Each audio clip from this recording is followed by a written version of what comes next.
Good morning, Americans. This is your favorite alien on Monday, November 27th, 2022. And this refers to you Americans and the humans, but specifically Americans, so pay attention. Today's commentary is on China and COVID 19. Americans, you got a year to go before you get disintegrated because of your stupid way of thinking. China has developed a problem. According to the European Alliance on October 31st, 2064, in a published report of that date, they say that China started the COVID 19 and it eventually will cause some problems. And it has started. If you notice, the Chinese are very much protesting against their government's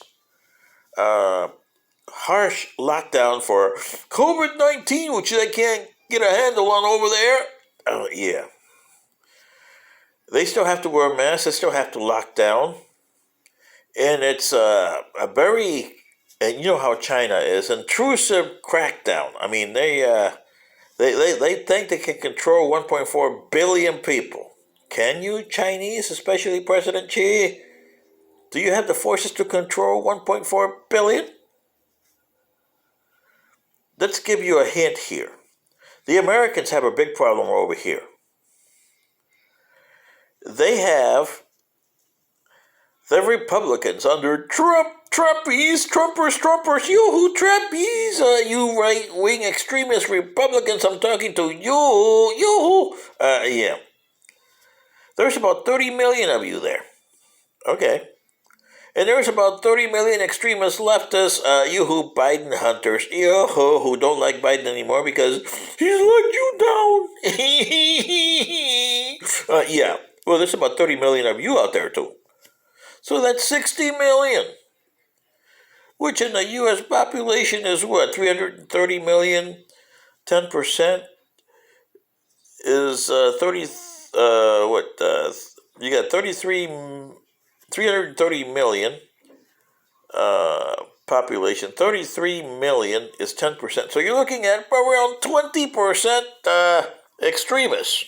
Whew, that's a heavy amount. Because extremism should be limited to 1.52% of your population. And here you got 20%. Woohoo! Ouch. Can you imagine if you had the extremist leftists and the extremist rightists come together? That would make the U.S. in a serious problem, wouldn't it? Yoo-hoo! Lucky they're over here and over there. But over in China, it's a different story. You got 1.4 billion. And how much dissenters do you have there? Oh, a whole bunch. So let's say you got 20% of the population. So that's 1.4 billion. 10% is 140 million. 280 million people. That's almost equivalent to the total U.S. population almost. But I say their dissenters is more like 30%. So you're looking at over 330 million. Chineses, out of the 1.4 billion, maybe more than that, but let's take a conservative 30% that hate the Communist Party and the system, especially President Xi. So what are you doing there? And then you got a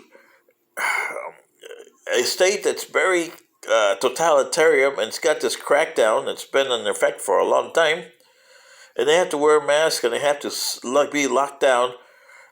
And the government's trying everything they can to suppress internet access to China. But I bet you somehow this video gets into China somehow or another, because there's, for every smart government guy there's two guys over there that say, hey, we can unlock this and provide this to our fan base over here, and we'll distribute it. So what are the Chinese looking at? Well, they're looking at people in Qatar going to the World Cup, people in America going to the different things, college football, professional football. Hey, you had 100,000 people over there at the Ohio Shoe. Ohio. Yeah, but you had over 100,000 people there with no mask. You had over, what, 30, 40, 50,000 people over in Qatar over the weekend for World Cup. Yeah. You had people over 100,000 in the USC Coliseum in California there, watching USC beat, who'd they play? Notre Dame! Yo! Yeah, down went the Irish, huh? Well, you see, the Chinese are looking at this and saying, hey, there's no mask over there. And they can go out there and get all that stuff. They're protesting. They're tearing down buildings. Yeah, well, Americans are known for that, aren't they? Yeah. You got extremists going out there and saying, hey, yeah, you're going to hear me whether you like it or not. Yo! Yeah. But here we are, locked down. Heck, we can't even get out of our own apartment complexes because they're locked down so bad that the fire department can't get in, we can't get out, and we're getting killed by the fire. Yeah, ain't that terrible? Sounds like what the United States had in the early 20th century. Remember when you had those fires in New York City that killed a ton of people, hundreds of people, and over the one locations there, you had a theater that was locked in. All escape routes were locked out, and hundreds of people died, trampled inside, and burned to death, and asphyxiated by the smoke. And that happened in the early 20th century. Sure, you have changed your policies by now, but the Chinese haven't. They still got the same old policies that you had in the early 20th century over there in China. So you got maybe 30%, 330 million people against Mr. Xi over there. Can his forces handle that? That's the population of the United States. That'll be interesting. We'll see in the next couple of weeks in the wintertime here. Especially when China is relaxing their things down. But you know that they're going to come back and put them back up again. Because that's President Xi. He's got power. And he's got to make sure that he flexes it and he can't give it away. He's not like he used to be about 10 years ago. He's got to make sure he exercises power or he'll end up like his pal, President Putin. He don't want to be that way, do he? No. Anyway, this is your favorite alien saying, this is what's happening, Americans, and you don't get it. Good day.